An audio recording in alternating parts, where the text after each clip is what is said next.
object of the message, a call for unity.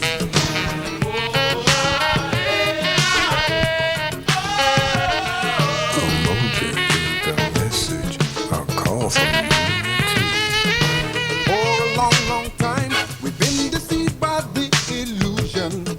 We're called by different names, and this has served to just confuse us. When all is said and done. Hotep, I'm Dr. Gloria Lattimore Peace, host and producer of OmniU Presents, the H3O Art of Life show. And the title of this show is CPS Open for Business. And I have just the right person in the studio to have this discussion with. And I'm just so delighted that Karen Lewis, who is president of the Chicago Teachers Union, thought it was important enough to take time out from a very busy schedule to come and talk to us about things that may not get more than a soundbite on mainstream television. I want you to just pour your heart out and just elaborate anywhere you choose to.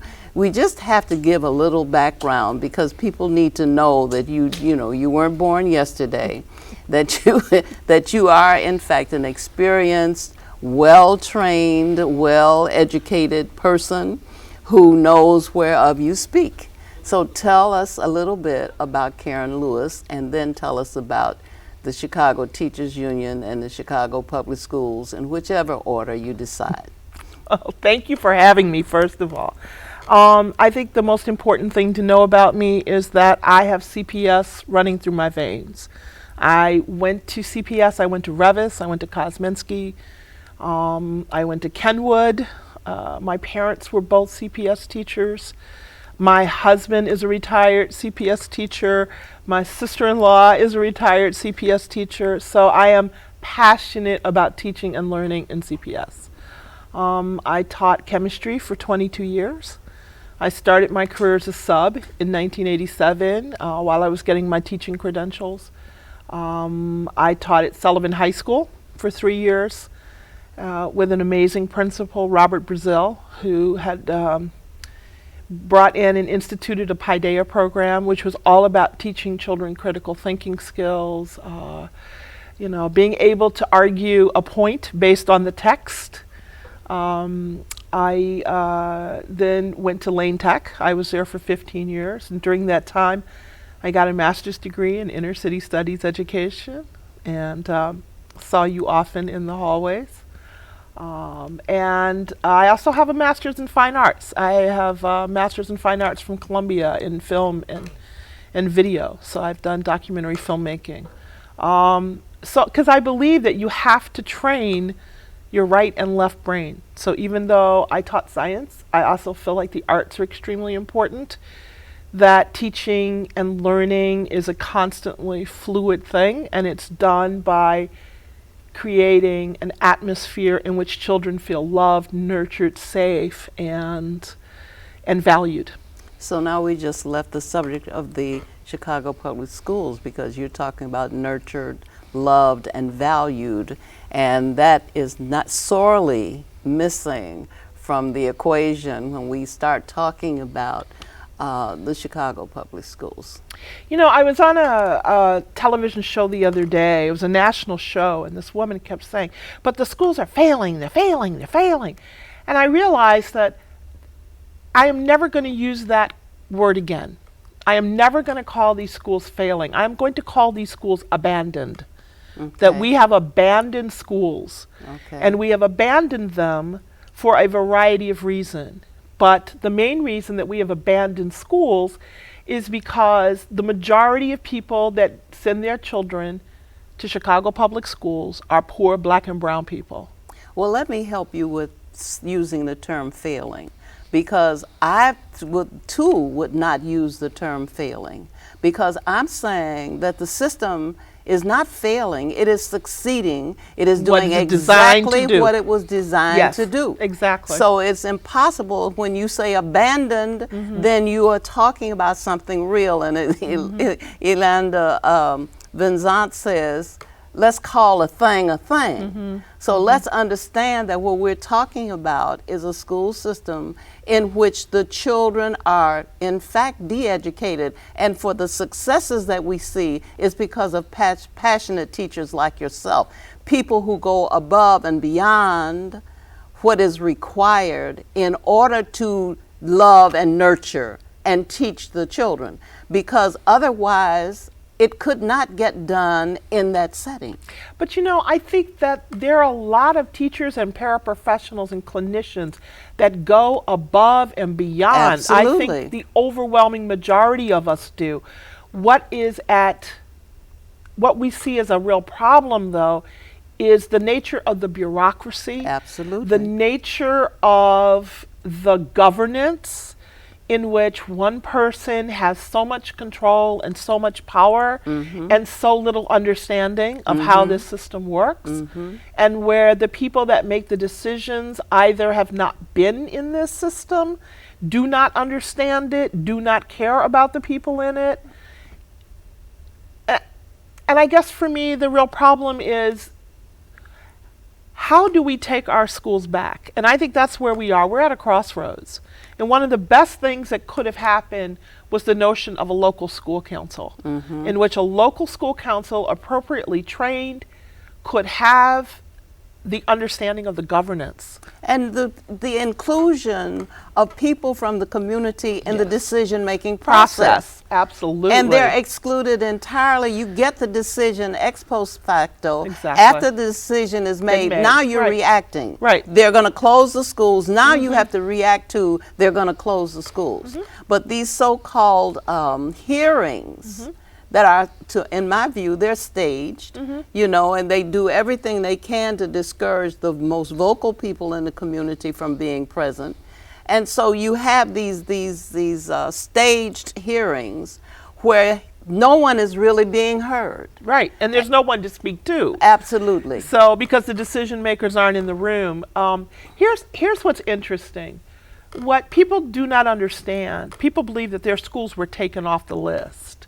Their schools were never really on the list. So the way this was done, there was a memo put out last year when they were doing school closings. And they said you should put out a very large number so you upset people and get them all riled up, and then scale back on that number, because then you can pretend as if you've listened to the people. I have that memo. We have given that to the press. You don't hear a lot of that. Then there's also a handbook from the Broad Foundation that tells you how to close schools in order to save money. And part of it is this messaging, communications, sham work. You know your real number, but then start with a big one and then pull back. I mean, it's so orchestrated. You need to speak to the Broad Foundation, because this is where we got our last two school superintendents or CEOs. We got them from a teacher training or administrator training institution. Unaccredited, by the way. Well, that's even worse. Yes, unaccredited. Who is preparing people to do exactly the things that they do when they come to Chicago, because they failed to do them in other places. Well, they attempted them in other places and weren't successful. Well, it's the nature of school reform. Corporate school reform is a business. It's all funded by hedge fund operators, Gates, the Broad Foundation, the Walton Foundation. As I tell people all the time, you shop at Walmart, you are pushing your own destruction, because they absolutely financing your own oppression. Absolutely, and they do not believe in publicly funded public education. They do not understand that publicly funded public education is for the public good. What these people want are, as you said, they're designed to maintain the status quo. Exactly. And what they have been able to do is to communicate to everybody else that the people in the system want to maintain the status quo.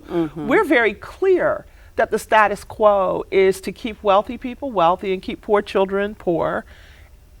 The only problem is they have other issues now that they have to deal with. But they want to utilize basic propaganda skills to keep people thinking that public schools are not worthy. Can we really say that they are not interested in publicly funded schools, because the taxpayers still pay a lot toward the funding of schools, but they don't have a lot of say-so about what is done with their taxes. So they believe in getting the taxpayer money to pay for the agenda that they are pushing. Exactly. Well, I mean, the problem is, what does the taxpayer really have on any, it doesn't matter whether it's education or anything else. Taxpayers have very little say on how their tax dollars are spent. Absolutely. I mean, so basically we spend a lot of time exchanging one group of politicians for another, thinking that that's going to make a difference. But the beauty of the way it could be, and the way it was designed to be with the true school reform, was to take the control out of central office and put it into the individual schools, where parents and community members had control of the governance. So that started working fairly well. If we can go back to the late 80s when this actually started, and if you look at schools that are highly functioning, they have very well functioning local school councils. But as soon as we got over to mayoral control into the CEO model, then the first thing the CEO did was to start defunding training programs for local school councils. The next thing they did was to take the power away from local school councils by saying, okay, if your school's on probation, then you no longer have the power to hire the principal and to spend the discretionary funding that you were endowed with. But then they got to make the decision about who goes on probation and who doesn't. So Paul Vallis put 100 schools on probation. When in 95, 96, whenever he came through, put 100. Now we have 300. So even though the test scores have gone up, attendance rates have gone up, so has a number of schools that they have called failing, in an attempt to, quite frankly, take power away from the local school council. Well, they're always in a position to say whether a school is failing or not. Sure. Because they establish the criteria. Exactly. They buy the test materials. Who is it, Pearson? Pearson. Oh. Who, you know, I mean, if you ever saw one hand washing the other. Absolutely. Absolutely. So this is the state that we're in. In addition, now we have a mayor who, I don't know, he's got some sort of competition issue that he has to show how bad he is and how tough he is, and he can make the tough decisions. And so they started with, okay, we're gonna close schools that are not utilized. And the first thing they did was put out this number. There are 145,000 children, school-age children, that are no longer in Chicago. So people started thinking, 145,000 kids have left the system. Well, what they did was use census numbers from 2000 to 2010. And they included 0 to 19 in the ages. Now, 0 through 5 aren't in school. No. At all. By and large. We don't have universal pre-K, which would probably cover the 3 and 4-year-olds. But for sure, 0 through 2 are not in schools. So that was one number. Then we found in the board's own statistics that they were really talking about 30,000 students, and that was it from 2000 to 2010. So we put that out. That is one of the advantages of having a research department, is that we can immediately nullify the lying numbers that CPS does. If you can get the publicity. You can nullify. You can go and find the truth. Then you have this problem with having the truth be known, to be able to distribute and disseminate the truth that you have, because the media does not generally want to report things that are at odds with what the status quo wants reported. Well, what we find is they actually do report these things. I mean, because we're pretty vocal about it, and we have a professional person now working in our media relations. I never heard it before, and I watched everything. You know, all day. and I'll tell you where it's on the Catalyst website, it's on Substance website, but it has been through, Sun-Times has actually done it. Okay. Even the Tribune, it kills them to have to do it, but they've Okay. actually done it. But Okay. they don't continue to work on it. And what happens is CPS is allowed Okay. to continue to lie and use that number. I heard Jesse Ruiz, the vice president of the board, actually use that number on national television. We were both on, of course, different times, on the PBS NewsHour last week. So I heard him use that 145,000 number again, which is an absolute lie. But they don't care. I mean, this is what I find so interesting about CPS, is that they will lie, and there's no accountability. You know, they're so busy in this whole accountability piece that, you know, but it only goes in one direction. So for them to continually use those numbers, but every time they use it, I come right back on them. Say, no, that is not the right number. Well, don't you have 100,000 seats? No, we don't. The key is that there's been a change in how programs are counted. And Chicago's the only place that is actually using a faulty number. Some parents' organizations got together and said, your utilization numbers are all wrong. So these are the kinds of things that CPS gets away with, that when you call them out and when you hold them accountable, it's kind of like, yeah, okay. And then they go back and continue to do it because they are going to stay on their message. They have all been trained to say the same thing over and over again, whether it's a lie or not.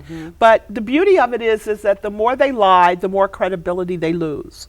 So, well, you know, I think that it's important for us to understand that this is really, when you boil it all down, it really isn't about numbers. It's about maintaining the status quo by any means necessary, in whatever way you need to be able to keep our children in the position of chattel. You're hurting children. You're moving children around like cattle on the prairie to one place or another place based upon some, as you point out, some numbers that you are coming out of nowhere with, that have no foundation in fact at all.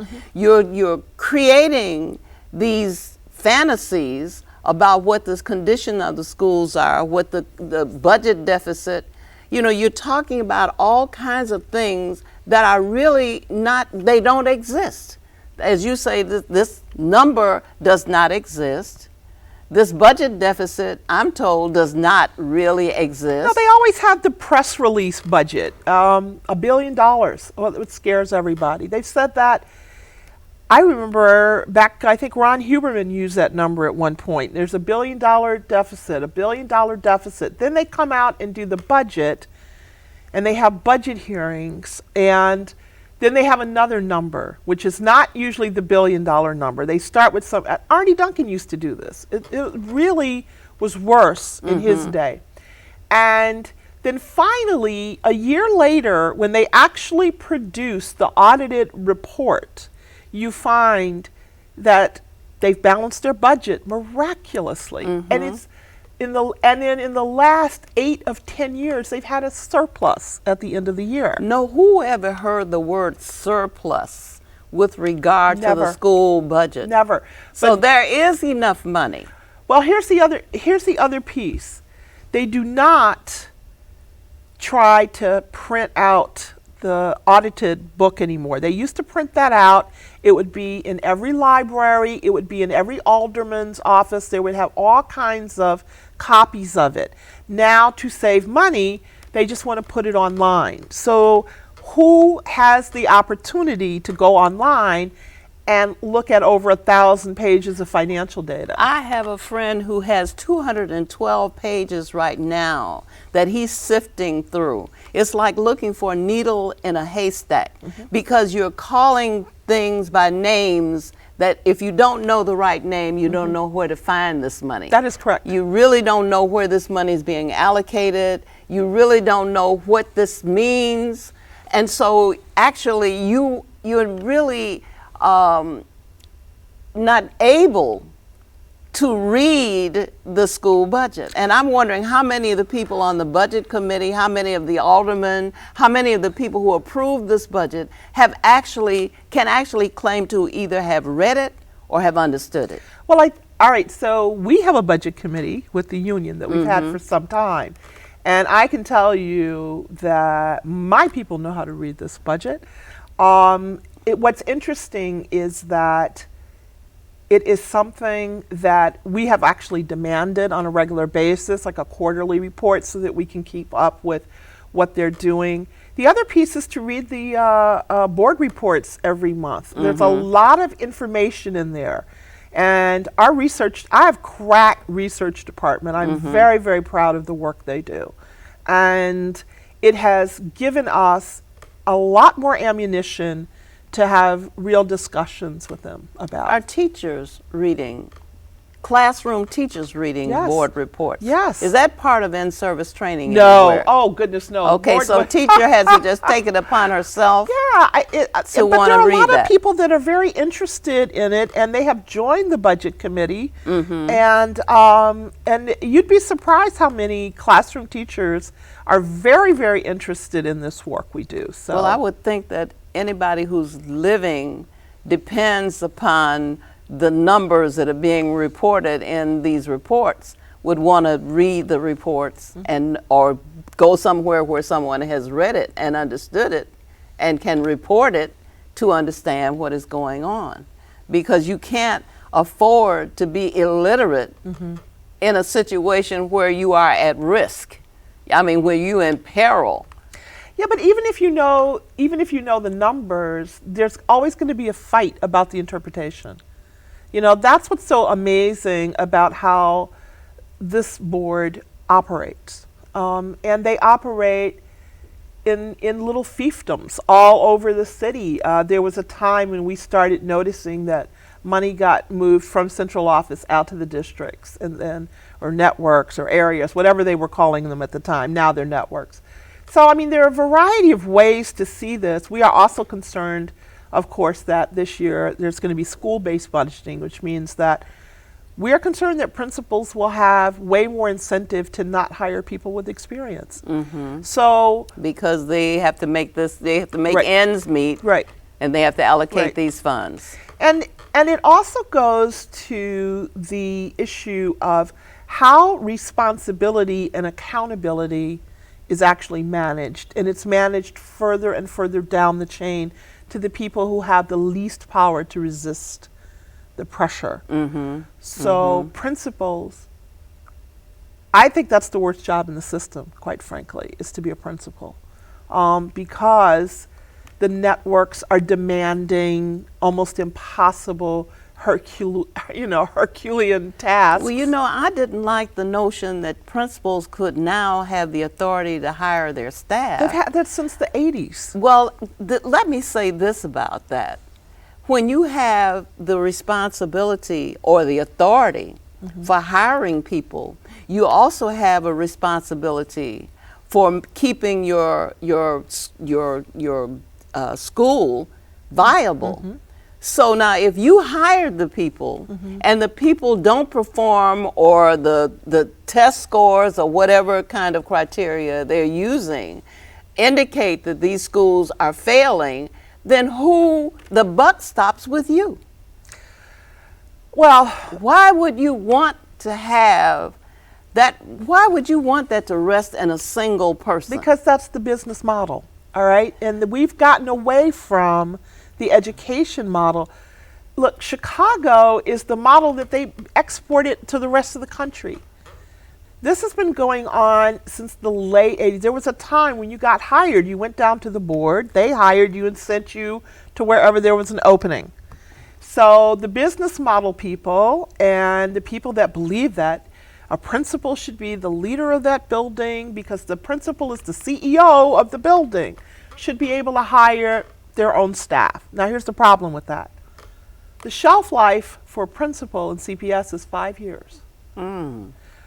So if that's the case, then every 5 years we could be having an extreme amount of turnover. No stability, no building history keepers and understanding of the culture, experience. and then there's some buildings in which that turnover has been tremendous.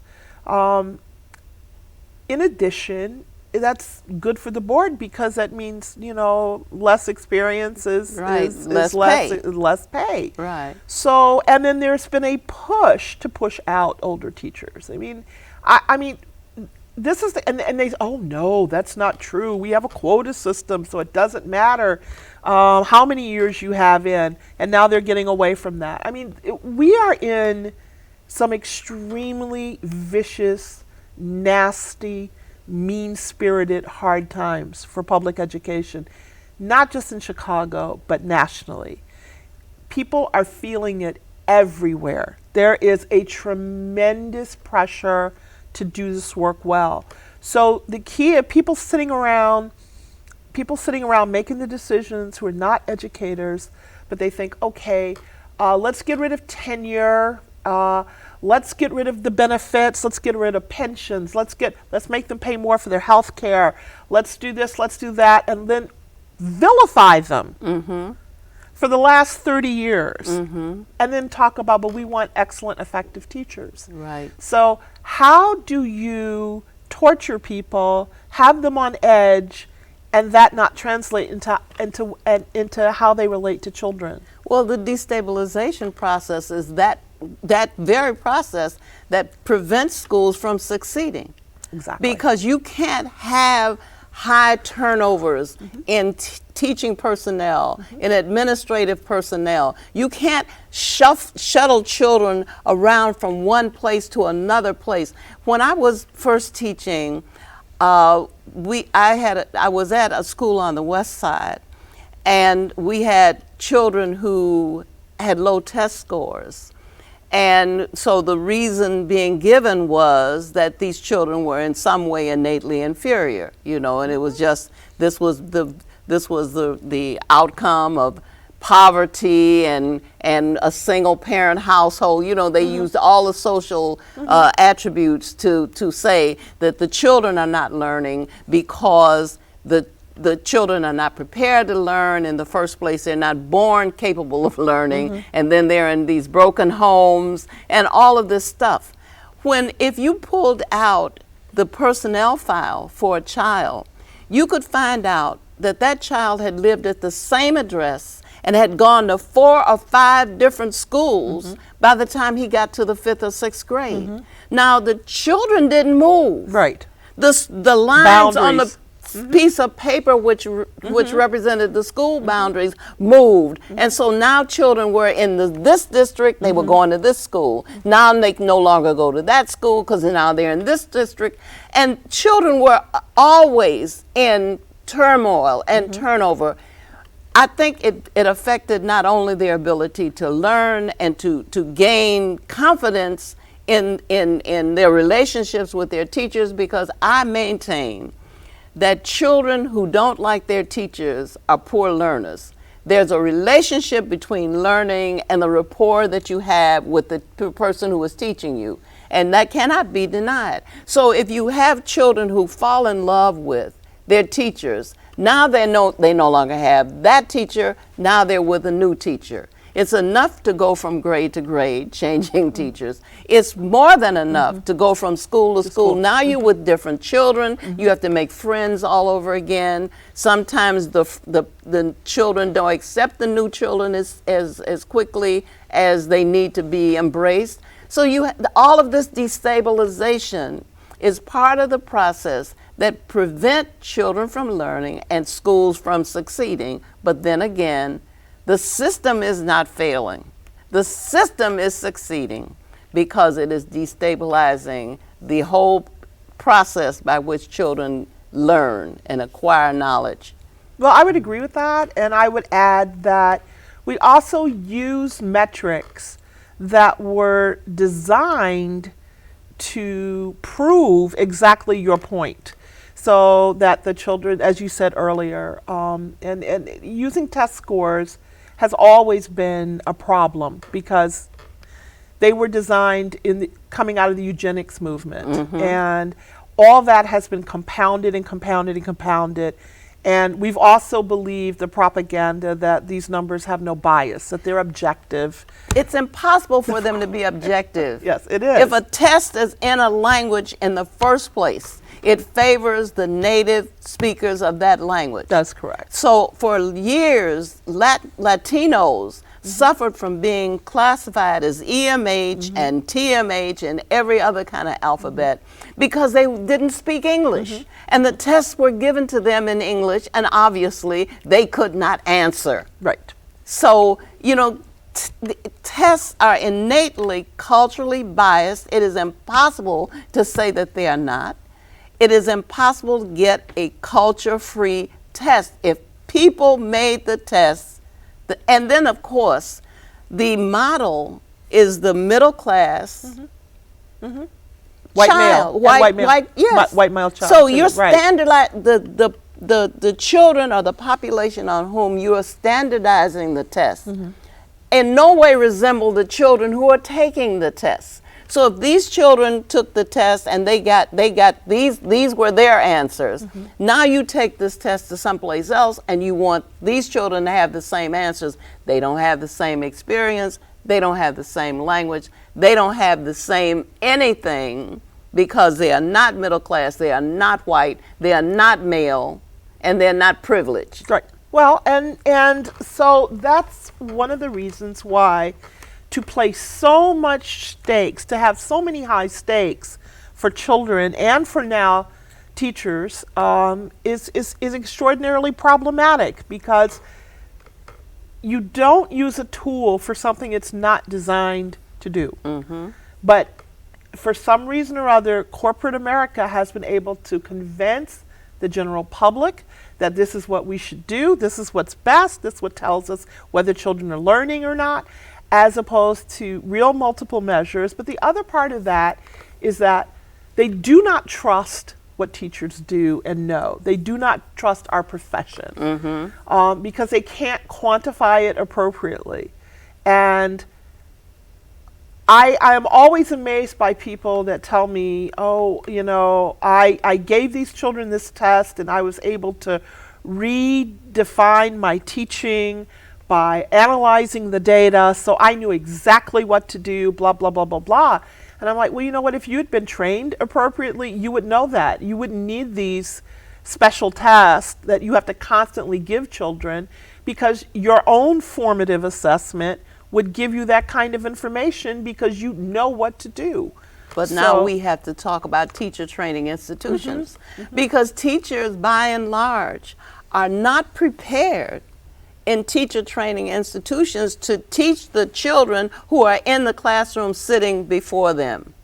Because the same model, that same middle class, white, privileged child is the films that you will see, the curriculum, everything is designed to fit. This suit has been tailored for this child. Now you come out of that teacher training institution and you go into a school where nothing matches, and consequently you've got to maintain order in that classroom, while at the same time you've got to attempt to apply theories that are inapplicable to this situation. The first year I taught, I realized that I did not know what I was doing. Well, I think that's any place. I mean, your first year, nobody knows what they're doing. Listen, that is so if you true. start at listen, I had lesson plans, I had all these things. You start at the beginning of a year, you have a child who does not know how to spell. You go through all of the things that you have learned to do, the vocabulary words on the board, the 20 spelling words a week. You look them up in the dictionary, define them. You write 2 sentences for each word. You write the word 5 times each. You know the drill. Oh, I remember those. So you do all this stuff, and then you give a spelling test on Friday, and this child who does not know how to spell still doesn't know how to spell. So then you keep doing this, and halfway through the year, you find out that the child still does not know how to spell well. Well, two things, one of them coming from intuition. I learned to grade differently. I learned rather than to give a big 0 to discourage children from even trying, I learned to do an equation. Like if there were 20 words, you had 2 out of 20 or 10 out of 20. So if you had 10 out of 20 this week and you had 12 out of 20 next week, oh, now this is going up on the bulletin board because I'm throwing up confetti because I'm seeing improvement. So you encourage improvement. The other thing was that I knew I had to go back to school because there were things that I felt that I did not know. Because I did not want a child to sit in my classroom and not be able to read on the first day and not be able to read on the next day, at the end of the term. I was not going to have it. So I went in a quest to learn things that I had not been taught. I learned about the linguistics. I learned that there were actually linguistic readers where the relationship between the sound of the letter and the letter itself was more reliable than it was from other points of view. I learned things that could help me. I also began to see that you cannot put a 5th grade child in a reading class and give him a 1st grade reader, because he's going to open that book and see ducks and rabbits and all kinds of images which are inappropriate for his age grade, and he's going to be turned off by it. So you can't give these children reading materials. You can't give them we had Roe Peterson readers. You can't give them the Roe Peterson readers for the 3rd grade, even if they read on the 3rd grade level, if they're 6th graders. So you have to, some intuition has to hit you, and then you also have to do something like go off to the Center for Inner City Studies. And you sit there in front of Barbara Sizemore, who then opens up the whole thing and explains to you what is happening so that you become aware of the fact that you have to do some more work. That you can't just come out of college with your little degree and go into a classroom and try to pretend that you know what you're doing. Because you got to meet these children and you got to meet them where they are, and you have to bring them forward from where they are, and you have to encourage them all along the way. But you have to love them to want to do that. Well, I think the key is that you have to continually work to get better at this craft. Absolutely. You never stop learning, and if you're passionate about teaching and learning, it will drive you in a direction. I mean, I certainly know that from the beginning of my career until I started this part of my career, I couldn't teach the same way I taught when I first started this job, even though the material is pretty much the same. Chemistry hasn't changed that radically in terms of what I would teach, but the way I approach it, the way I realized and had to learn about, when I started teaching, multiple intelligences was just beginning to be talked about, and the concept of differentiation was discussed, but it was never really done on a very concrete basis. So all of these kinds of things I was saying, that why are children, if they don't get it right away, giving up? How do I approach that? How do I motivate that? All of those kinds of things are things that most of us, the overwhelming majority of us, are desperate and craving that information, which is why it is so interesting to me to hear people say teachers don't want to be evaluated. We absolutely do want to be evaluated. But you want to be evaluated in a way that you actually know. That is improvement. The idea for evaluation is to improve, not to punish. Right. But right now, I feel like we're living in a society that craves public humiliation and punishment. And I don't know why. And I feel that our children are being publicly humiliated and punished for being poor. And the people that work with poor children are being publicly humiliated. It seems like it is the way of our society They're right now. worthless. Let's face it, they're valueless and they're worthless to the broader society. What do people expect from these children? Very little. You know, a life of crime. You know, you're going to predict in the second grade that this child is likely to wind up in the correctional system. But the one thing I also wanted to mention and see if this is still the case, there were fewer clerks than are needed in a school, because there were very often clerical duties become the responsibility of the classroom teacher. And I remember one report where there was some extra money to be had if we could find children who had family members who were served in the military. So we had these forms which were pages long that we had to complete. Well, actually, we were supposed to send them home to be completed. And very often we had to put in a lot of the information that went home before it could be completed. So I saw that more often than not, it was necessary to write on the board, social studies, chapter 10, read the chapter, answer the questions at the end of the chapter, so that you could complete this report. Now, there should be no time spent with clerical duties. That's another function.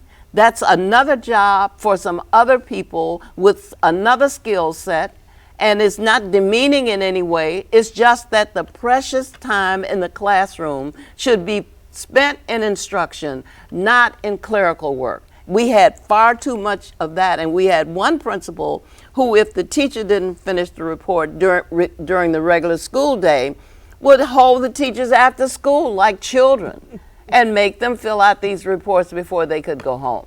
So think about that. Think about the clerical aspect of teaching, which is imposed, which you're really not taught to do. Well, I will tell you that the paperwork has actually gotten out of control. It is way worse than you could possibly imagine. As a matter of fact, it couldn't have gotten worse. Yeah, it has. It's gotten worse. And in this recent contract, one of the things we put in as an article, a new article, is that any new paperwork must be accompanied by getting rid of some paperwork that we already have. I mean, I remember every single year at the beginning of the year, we would get some new paperwork mandate.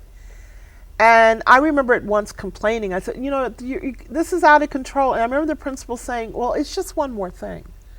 And I'm like, yeah, it's one more thing that you've already piled on, one more thing last year, and one more thing, and one more thing. And it is kind of out of control. But on the other hand,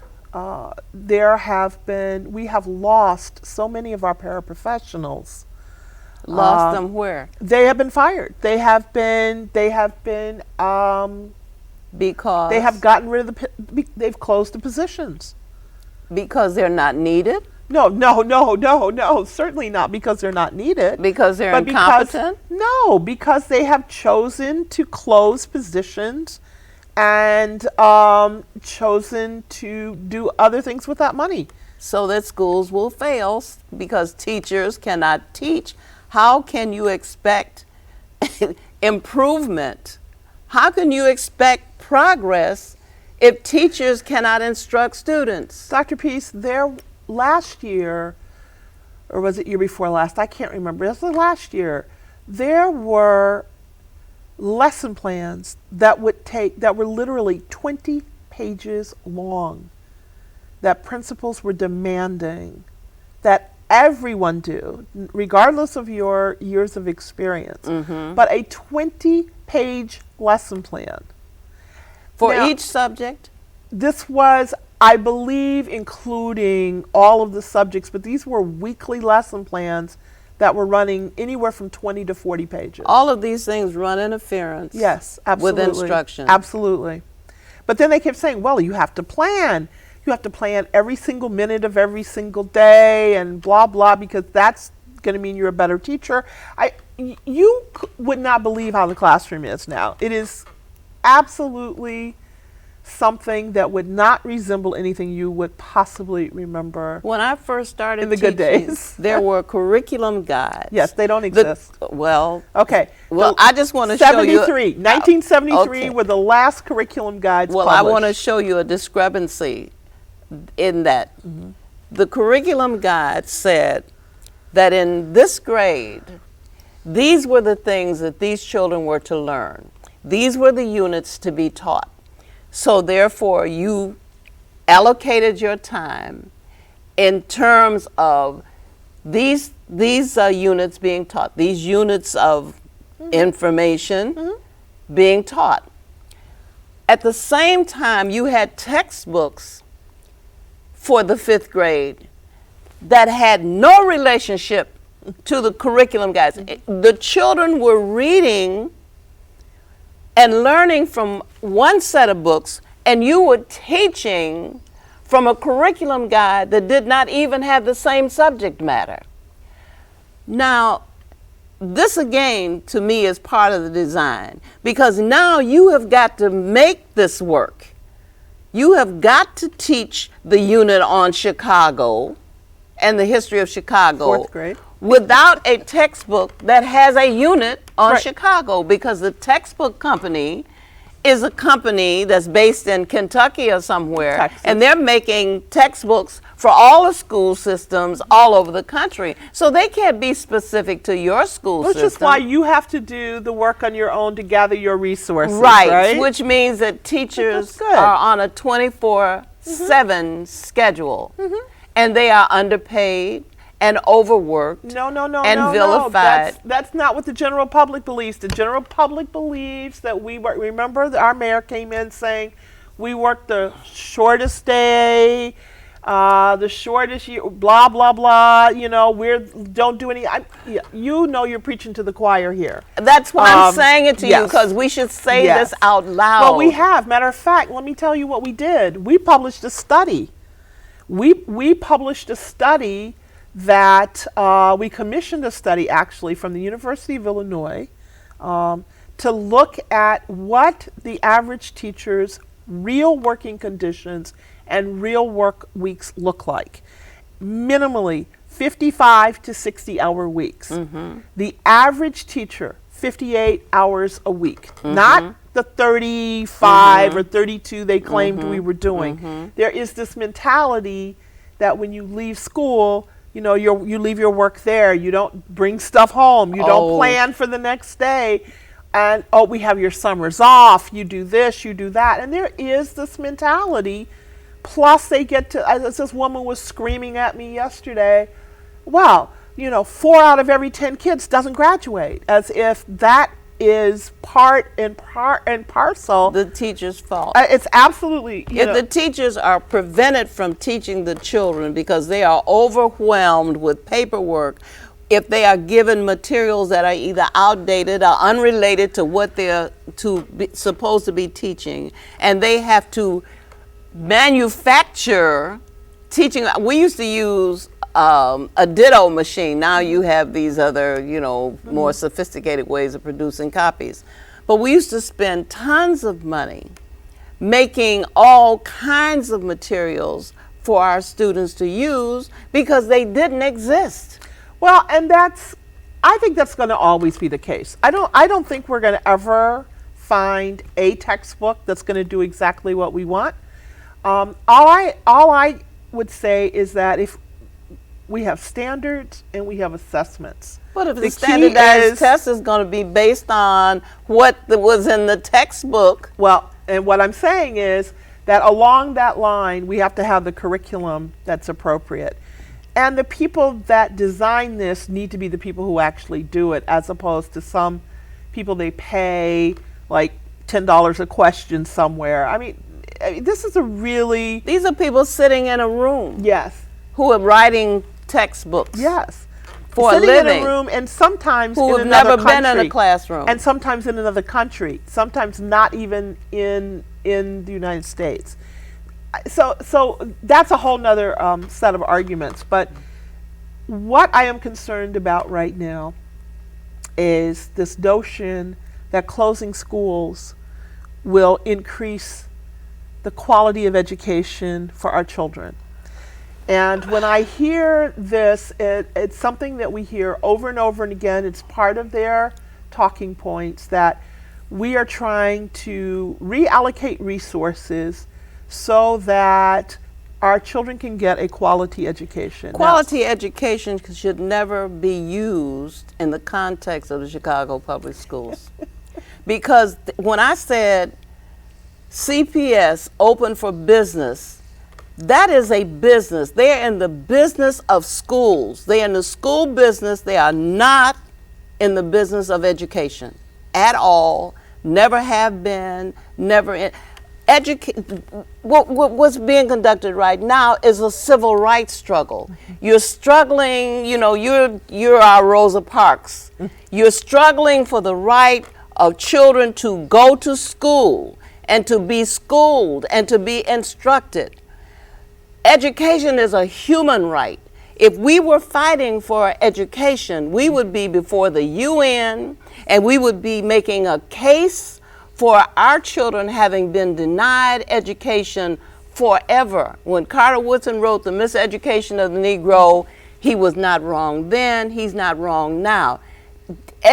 Education is not taking place. Schooling, perhaps. Training, a little training. But not education. So don't talk about quality education. One of my friends sent me an email and said, wait a minute, millions and millions and millions of dollars have been spent on this elusive quality education. It has yet to be a product of the Chicago Public Schools. But they're going to fix that now. They can't deliver education because you have to be more interested in human beings than you are in materials things. You cannot put objects, buildings, desks, windows, all the things that money buys, you cannot put that ahead of the children. In addition, when you said to me before we started our interview that you also had a master's degree in fine arts because you understood that you have to educate both sides of the brain.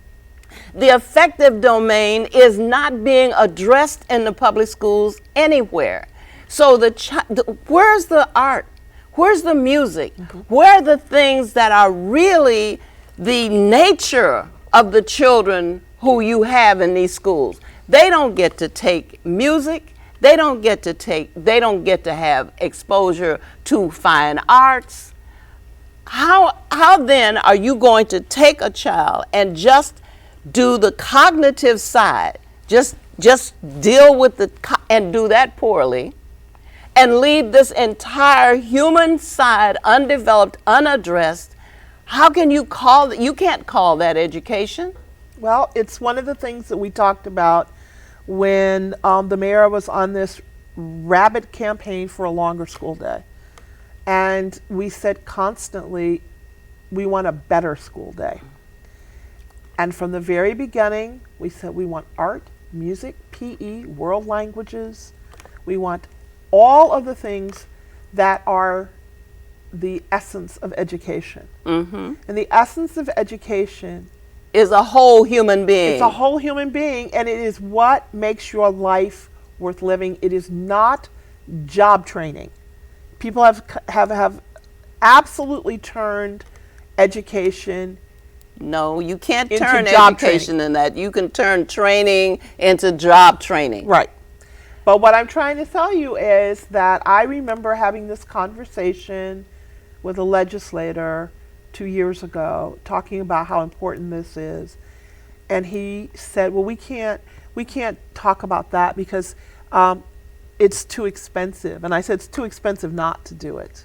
It's too expensive not to train our children Not to educate our children. But appropriately, if you're going to train, then train and call it training. Don't Where call are it these- education. Where are these jobs? Job training. Exactly. Where are these jobs? Even if you said we're doing job training, even Right. if you had called a thing Right. a thing, Right. if you said that's what we're doing, Right. where are these jobs? Are they in the correctional institutions where the people who don't succeed in the community wind up? The pipeline from the public schools to the correctional institutions is undeniable. Well, what the problem is, when people are talking about children not graduating from high school, we have children graduating more than they've ever. The graduation percentage is higher now than it ever has been. However, there are no jobs anymore. Mm-hmm. Those jobs have been outsourced. The jobs that you into the jails. But the jobs that used to provide people an opportunity to raise families, Mm-hmm. the jobs that were manufacturing jobs that were here in the city, in the inner ring, not in the outer rings, those jobs disappeared. When the steel mills shut down, we saw that completely change the face. When the post office became privatized, we see that. And when we see more and more privatization, Exactly. we see that. Exactly. And slashing government, which has been part of both parties. So it's not just, you can't just point at one political party on this one.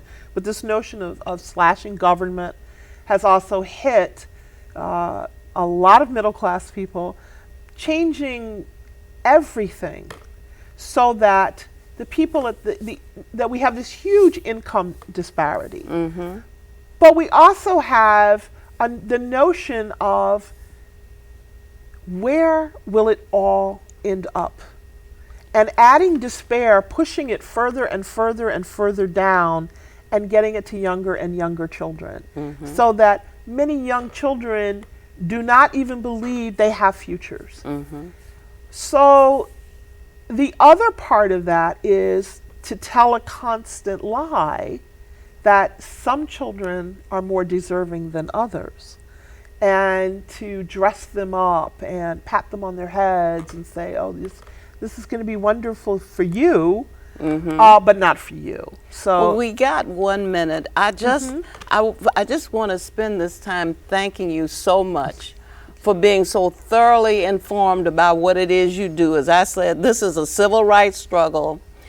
We have to civil rights are inextricably bound to human rights. So we have to fight this battle on this front. But when you said at the end of your talk yesterday at the rally, brothers and sisters, it ain't over.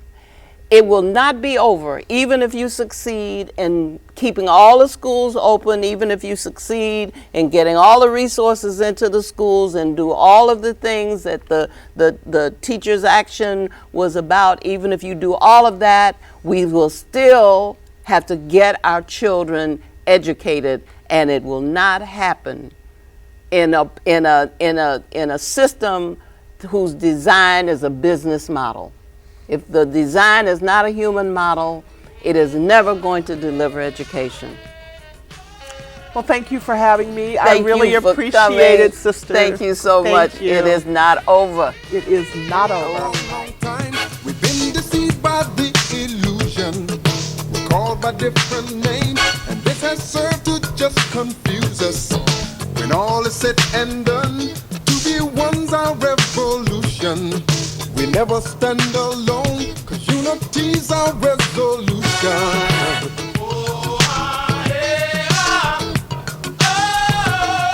Umoja is the message I call for you.